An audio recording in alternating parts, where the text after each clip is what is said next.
ദൈവത്തിന്റെ അതിപരിശുദ്ധമായ നാമം മഹത്വപ്പെടുമാറാകട്ടെ. ദൈനംദിന അപ്പം എന്ന അനുദിന വചനചിന്തയിലേക്ക് ഏവർക്കും സ്വാഗതം. ഇന്ന് ബഹുമാനപ്പെട്ട പാത്രം എന്ന വിഷയത്തെ ആസ്പദമാക്കി ചില കാര്യങ്ങളെ നമുക്ക് ചിന്തിക്കാം. അതിനാധാരമായ ഒരു വാക്യം വായിക്കാം. 2 തീമോഥെയോസ് 2-ാം അധ്യായം 21-ാം വാക്യം.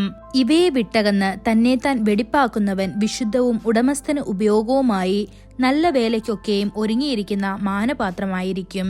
നാം എല്ലാവരും ബഹുമാനത്തിന്റെ പാത്രമാകാൻ ആഗ്രഹിക്കുന്നു.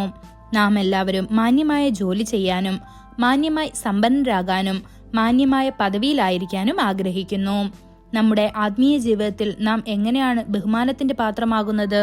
പാപികൾ ക്രൂശിന്റെ അടുക്കൽ വന്ന് കരയുകയും അവരുടെ പാപങ്ങളെക്കുറിച്ച് അനുതപിക്കുകയും ചെയ്യുമ്പോൾ അവർ യേശുക്രിസ്തുവിന്റെ രക്തത്താൽ കഴുകപ്പെടുകയും അവരുടെ ജീവിതം പൂർണ്ണമായും മാറുകയും ചെയ്യുന്നു. കർത്താവ് അവരെ പ്രാർത്ഥനാ പോരാളികളാക്കും. അവരെ ശുദ്ധീകരിച്ച ക്രിസ്തു അവരിൽ വസിച്ചുകൊണ്ട് അവരെ ബഹുമാനിക്കുകയും ഉയർത്തുകയും ചെയ്യും. ചിലർ തങ്ങളുടെ ചെറുപ്പത്തിൽ ചെയ്ത പാപങ്ങൾ നിമിത്തം കുടുംബത്തിന് മാനക്കേടുണ്ടാക്കുന്നു. സ്വന്തം അമ്മമാർ പോലും തലകുലുക്കി കരയുന്ന തരത്തിലുള്ള മോശം സാഹചര്യങ്ങൾ അവർ സൃഷ്ടിക്കുന്നു. അവരുടെ പാപങ്ങൾ നിമിത്തം അവർ തങ്ങളുടെ പിതാക്കന്മാരെ വേദനിപ്പിക്കുകയും പീഡിപ്പിക്കുകയും ചെയ്യുന്നു.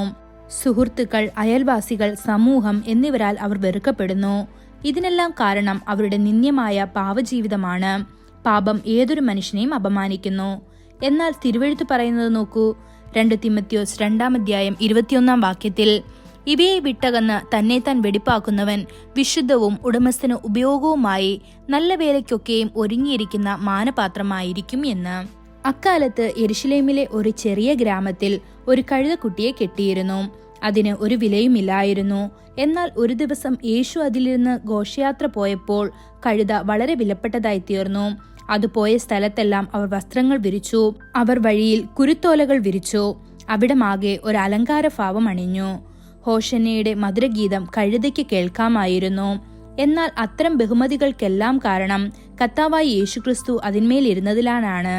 നിങ്ങളെ ബഹുമാനിക്കാനും ഉയർത്താനും കർത്താവ് ആഗ്രഹിക്കുന്നു. നിങ്ങൾ കർത്താവിനാൽ ബഹുമാനിക്കപ്പെടണമെങ്കിൽ നിങ്ങൾ അവനെ ബഹുമാനിക്കണം. അവന്റെ വിശുദ്ധ നാമം ഉയർത്തണം. അവന്റെ നാമം പ്രഘോഷിക്കാനും പറയാനും ഒരിക്കലും ലജ്ജിക്കരുത്. കർത്താവ് അരുളി ചെയ്യുന്നു, എന്നെ ബഹുമാനിക്കുന്നവരെ ഞാൻ ബഹുമാനിക്കും, എന്നെ നിന്ദിക്കുന്നവരെ ഞാൻ നിന്ദിക്കും എന്ന്. ഇത് 1 ശമൂവേൽ 2-ാം അധ്യായം 30-ാം വാക്യത്തിൽ കാണാൻ സാധിക്കുന്നു. യാബേസിന്റെ ജീവിതത്തെക്കുറിച്ച് തിരുവെഴുത്തുകളിൽ വായിക്കുക. യാബേസ് എന്ന പേരിന്റെ അർത്ഥം ദുഃഖമെന്നാണ്. അവന്റെ അമ്മ വേദനയോട് അവനെ പ്രസവിച്ചു. എന്നാൽ യാബേസ് ഒരു യുവാവായപ്പോൾ അവൻ ദുഃഖത്തിൽ തുടരാൻ ആഗ്രഹിച്ചില്ല. അവൻ കർത്താവിനോട് ആത്മാർത്ഥമായി പ്രാർത്ഥിക്കാൻ തുടങ്ങി. കർത്താവ് അവന്റെ പ്രാർത്ഥന കേട്ടു. യാബേസ് തന്റെ സഹോദരന്മാരെക്കാൾ മാന്യനായിരുന്നു എന്ന് 1 ദിനവൃത്താന്തം 4-ാം അധ്യായം 9-ാം വാക്യത്തിൽ കാണാൻ സാധിക്കുന്നു.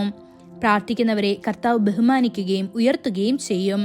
ഈ വചനങ്ങളാൽ ദൈവം നമ്മെ ഓരോരുത്തരെയും അനുഗ്രഹിക്കുമാറാകട്ടെ. കൂടുതൽ ധ്യാനത്തിനുള്ള വാക്യം യെശയ്യാവ് 43-ാം അധ്യായം 4-ാം വാക്യം. നീ എനിക്ക് വിലയേറിയവനും മാന്യനുമായി. ഞാൻ നിന്നെ സ്നേഹിച്ചിരിക്കാൽ ഞാൻ നിനക്ക് പകരം മനുഷ്യനെയും നിന്റെ ജീവന് പകരം ജാതികളെയും കൊടുക്കുന്നു. ഇന്നത്തെ ബൈബിൾ വായന രാവിലെ ഇയ്യോബ് 38, 39, 40 അധ്യായങ്ങൾ. വൈകുന്നേരം അപ്പോസ്തല പ്രവൃത്തികൾ 16-ാം അധ്യായം 1 മുതൽ 21 വരെയുള്ള വാക്യങ്ങൾ. ആമേൻ.